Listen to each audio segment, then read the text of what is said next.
전공 선택 실패예요. 이거 엄청나게 큰 거죠.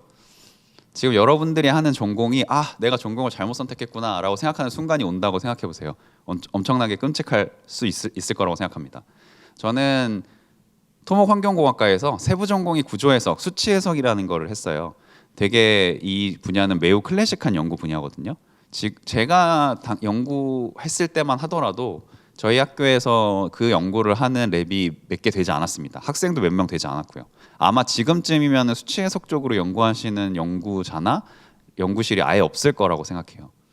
그리고 이게 되게 클래식한 연구 분야다 보니까 논문을 쓰기가 굉장히 어렵습니다. 그래서 되게 오랜 기간 연구, 한 3, 4년 연구를 해야 논문 한 편을 쓸 수 있는 약간 그런 구조예요.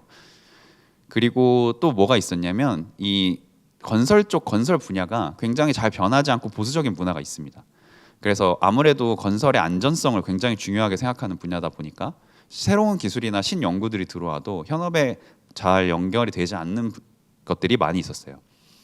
그리고 저는 또 어떤 것들을 느꼈냐면 제 일상생활에 제가 하는 연구들이 뭔가 제 일상생활에 연결이 되고 뭔가 다른 사람들한테 영향을 줄 수 있는 일이었으면 좋겠다라는 생각을 많이 했는데, 실제로 건설 분야에서 하는 일들은 보통 도로를 만든다거나 교량을 만든다거나 터널이나 공항을 만드는 일입니다. 뭐 우리 생활에 아예 관련이 없다고 할 수는 없지만 제가 생각했던 좀 밀접함이 없었던 것 같아요. 그리고 이미 이제 어느 정도 우리나라에서는 인프라가 다 갖춰져 있는 상황이었기 때문에 새로운 거를 적용하고 실험해 볼 만한 것들이 많지 않았었습니다. 그래서 대학원, 지금 다시 생각해 보면 대학원생 때 공부하는 동안 너무 공부가 재미가 없었던 거예요. 그 이유가 제 지적 호기심과 연구 분야가 불일치됐다는 거예요. 제가 만든 컨텐츠 중에 책 리뷰하는 컨텐츠가 있는데, 대학원생 때 알았다면 좋았던 것들이라는 책을 리뷰한 컨텐츠가 있습니다. 지금 대학원생이신 분이거나 대학원 진학을 생각하고 계시는 분들한테 추천드리는 책인데, 이 책은 3명의 저자가 돌아가면서 내용을 썼어요. 다양한 시각을 볼 수 있는 책인데, 근데 이 책은 좀 이공계생 위주의 책이긴 합니다. 3분의 저자가 모두 다 이공계 쪽에 대학원을 나오신 분들이에요. 근데 이 첫 번째 저자가 여기에서 대학원생이 어떤 사람이 대학원을 가야 되는지에 대해서 얘기를 해주시거든요. 거기에서 제가 가장 인상을 받았던 게 지적 호기심이었습니다. 지적 호기심이 있고 그 지적 호기심이 연구 분야랑 잘 맞았을 때, 그때 더 대학원생으로서 훨씬 더 값진 시간을 보낼 수 있겠더라고요. 그래서 다시 생각해 보면 저는 제 지적 호기심과 연구 분야가 잘 맞지 않았던 거예요. 그러면은 그때부터 고민을 하는 거죠. 그럼 제 지적 호기심은 뭘까? 나는 뭐에 관심이 많을까? 라는 고민을 하기 시작했습니다. 그때 제가 회사를 다니면서 그때 엄청 관심을 많이 있었던 게 음악 쪽이었어요. 그래서 음악도 많이 듣고 음악을 직접 작곡을 하기도 했었습니다. 그래서 이 음악 산업이나 음악 시스템과 관련되어 있는 어떤 일을 했으면 좋겠다라는 생각을 하게 됐고요. 그리고 그 당시에 인공지능이 막 이제 사회적으로 대두되고 있었던 시기였어요. 기술들이 막 이제 나오기 시작하고, 그래서 좀 이렇게 인공지능과 관련된 일을 하면 조금 더 사람들이랑 영향력 있는 일을 할 수 있겠다. 그리고 또 한 가지 꼭지는 제가 주변 사람들과 지금 삶에 어떤 영향을 더 줄 수 있겠다. 이런 것들이었습니다. 그래서 이 3가지를 연결시키다 보니까 어떤 회사로 들어가기가 어렵겠더라고요. 아니면 다시 대학원에서 연구를 하기가 어려운 상황이어서 저는 이때 이 3가지를 연결해서 인공지능 스타트업을 창업을 하게 되었습니다. 그래서 제가 창업을 해서 했던 일은 음악을 추천해주는 서비스를 만드는 거였어요. 그 당시에는 유튜브 뮤직이 국내에 시작을 하지 않았을 때였어 갖고 그때 막 스포티파이가 이제 막 들어오고 있던 그런 시기였어서 되게 국내 멜론이나 지니 같은 음악 플랫폼이 추천이 굉장히 잘 이루어지지 않고 있는 상태였었습니다. 그래서 좀 더 음악을 듣는 사람들한테 잘 추천을 해주고, 그 다음에 메이저 음악들이 주 대세를 이루고 있는데 조금 더 인디 음악이라던가 다양하게 음악하는 사람들이 좀 더 주목을 받을 수 있는 서비스가 있으면 좋겠다라고 생각을 했었죠. 근데 제가 제 전공을 완전히 버린 거잖아요. 이제 인공지능 음악 서비스, IT 완전 이런 거는 제 전공을 완전히 버린 겁니다. 그랬을 때 제 주변에서도 만류가 많았거든요. 여태까지 해온 게 있는데 어떻게 그걸 버리고 다른 걸 하겠느냐. 그래서 그때도 사실 고민이 많았습니다. 근데 막상 바꾸고 해보니까 또 의외로 얻는 것들이 굉장히 많았어요. 지금 이 이미지는 제가 직접 그린 이미지인데 이거는 제가 음악 플랫폼에 제 음악을 싱글 앨범을 발표한 겁니다. 그래서 제 싱글 앨범이 하나 있어요. 이렇게 새로운 것들을 하다 보니까 이런 새로운 경험들을 하게 되더라고요. 그리고 이때 가장 크게 느꼈던 것들은 대학원에 있을 때는 공부하는 게 그렇게 재미없었거든요. 근데 창업을 하면서 새로운 분야에 도전하다 보니까 그때 인공지능과 빅데이터, 데이터 관련된 것들을 공부를 엄청 많이 했었습니다. 제가 하고 싶은 거에 대해서 공부를 하니까 공부가 엄청 즐겁더라고요. 그래서 이때 공부에 대한 즐거움을 처음으로 느꼈던 것 같아요.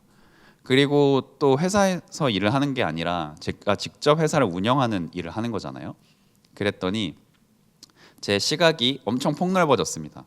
옛날에는 그냥 받는 월급을 받고 회사 내에서 어떤 일을 할까 생각을 하게 되는데 직접 내가 사장이 되거나 어떤 내 사업을 운영한다고 생각하게 되면 제 시간 관리에서부터뿐만 아니라 제가 하려는 일들, 내 목표 같은 것들에 대한 제한이 없어지더라고요. 그래서 훨씬 더 넓게, 훨씬 더 많은 것들을 생각을 하게 되었습니다. 아마 제가 대학원에만 있었다면 생각하지 못했던 것들이었을 거예요. 그래서 이런 경험을 하면서 제 삶에 대한 태도, 생각이 또 달라지는데 그러면 내 삶을 어떻게 살고 싶은가에 대한 질문에 대답을 했을 때 이때는 진짜 다양한 경험을 하고 싶다였습니다. 뭔가 내가 즐겁다고 생각했던 일을 하면 진짜 그 일이 즐거운가에 대한 의문이 들 때가 있어요. 그리고 내가 생각했던 나에 대해서 내가 진짜 그게 맞는 건가? 내가 생각했던 내가 맞나? 라는 의문이 들 때가 있거든요.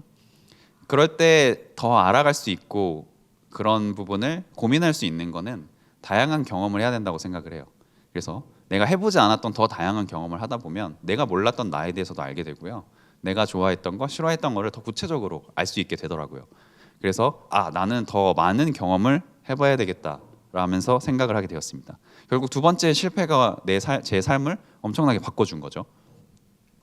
그리고 마지막으로 소개해드릴 세 번째 방황은 교수 임용 실패입니다.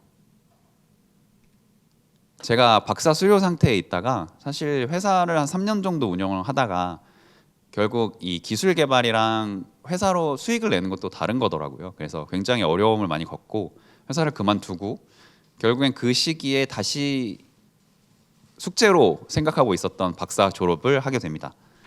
결국 창업을 실패하고 12년 만에 박사 졸업을 하게 되는데 막상 또 졸업을 하고 나니까 그 학위가 너무 아쉬운 거죠. 딱 박사 학위가 내 앞에 딱 생기니까 이 학위 없이 뭔가 하기엔 좀 아까운데 라는 생각이 좀 막 들었습니다. 그동안의 실패를 다 잊어버린 거죠.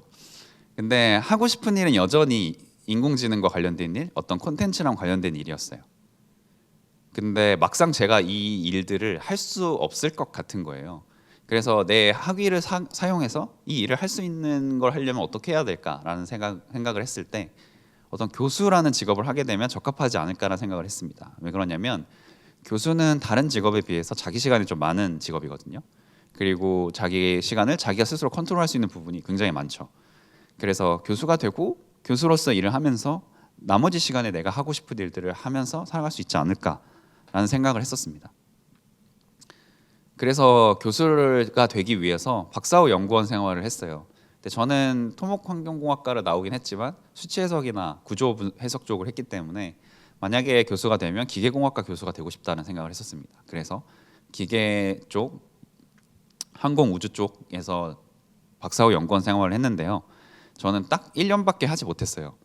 그 이유가 결국 교수가 돼서 제가 하고 싶은 일을 하려고 생각을 하다 보면 하고 싶은 일을 하기 위해 해야 하는 일이 너무 많아집니다. 이건 여러분들도 느끼시는 것일 수도 있겠는데 결국 교수가 되기 위해서는 교수가 되는 동안에 제가 하고 싶은 일을 할 수가 없는 상황인 거예요. 일단 교수가 될 수 있도록 그 목표에 계속 정진해야 되고 그 목표가 달성되고 나서도 교수로서의 해야 될 일이 있기 때문에 교수로서의 해야 될 일과 내가 하고 싶은 일이 연결되어 있지 않다면 저는 하고 싶은 일을 위해서 해야 하는 일을 굉장히 많이 해야 되는 상황이 되죠. 그리고 두 번째는 제가 학생으로서 교수님을 대하는 거랑 또 같은 박사로서 교수님을 대하는 게 좀 다르더라고요. 이제는 거의 직장 동료 같은 느낌으로 교수님들을 대하게 되잖아요. 교수님들도 저한테 이제 뭐 김 박사 이렇게 얘기를 해주시게 되거든요. 그러면 그때 이제 문화나 사회에 대해서 더 이제 자세히 알 수 있게 되는데 저한테는 그런 경직된 교수 사회가 좀 맞지 않았었습니다. 그래서 이때 느낀 게 연구 분야뿐만 아니라 내가 속할 조직이나 내가 속하는 환경의 문화도 굉장히 중요하겠구나라는 생각을 하게 됐어요. 그래서 이런 경험이나 실패를 통해서 또 얻어가는 게 생기는 거죠. 그래서 이때 진짜 직업에 대한 가치관이 많이 달라지게 되었는데 저는 원래 교수에 대한 생각을 굉장히 많이 했었습니다. 근데 왜 교수가 하고 싶었지라고 생각을 하다 보면 저는 사람들을 가르치는 게 굉장히 좋았고요. 그리고 어떤 분야에 대해서 연구를 하는 게 굉장히 좋았어요. 근데 가르치는 것과 연구하는 것이 중요하다고 생각을 하면 사실 교수가 아니어도 가르치는 것과 연구하는 것은 할 수 있습니다. 가르치는 것과 그렇게 생각을 하다 보면 교수에 대한 집착이 줄어들고요. 가르치는 것과 연구하는 것을 할 수 있다면 사실 어떠한 직업을 가져도 상관이 없는 상태가 되죠. 그래서 직업이라는 상태가 중요한 게 아니라 내가 어떤 것을 하는지, 하는 행동, 어떤 일을 할 것인가가 훨씬 더 중요해지더라고요. 그래서 제가 교수를 포기하고 예상외로 얻은 것들은 제가 이 교수를 포기하고 나서 저 유튜브 컨텐츠를 만들었거든요.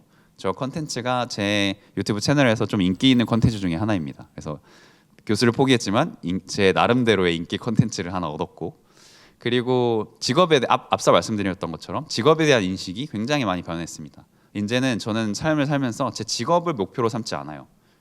그래서 지금 어떤 일을 하고 싶은지에 대한 가치를 더 높게 생각을 합니다.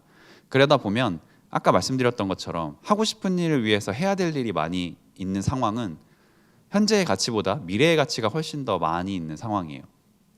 근데 현재의 가치를 더 중요하게 생각하면 해야 될 일이 아니라 하고 싶은 일을 어떻게 하면 지금 할 수 있을까에 대한 고민을 하게 됩니다. 그러면 좀 더 직업이나 상태보다 내가 하고 싶은 것, 어떤 일, 동적인 것에 대해 좀 더 포커스를 맞추게 될 거예요. 그래서 이번 세 번째 실패를 통해서 제 삶의 방향이 또 한 번 바뀌었는데 이때는 현재가 행복하고 싶다였습니다.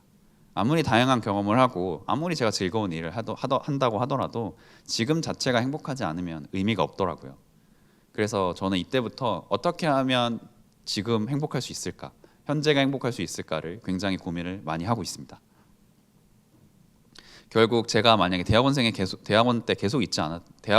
계속 있었다면 이런 고민을 해보지 못했을 것 같아요. 계속 어떤 교수라던가 어떤 직업이나 어떤 제가 사회적으로 누려야 될 어떤 명예 이런 것들을 쫓기 위해서 현재를 감내해내고 있었을 것 같습니다.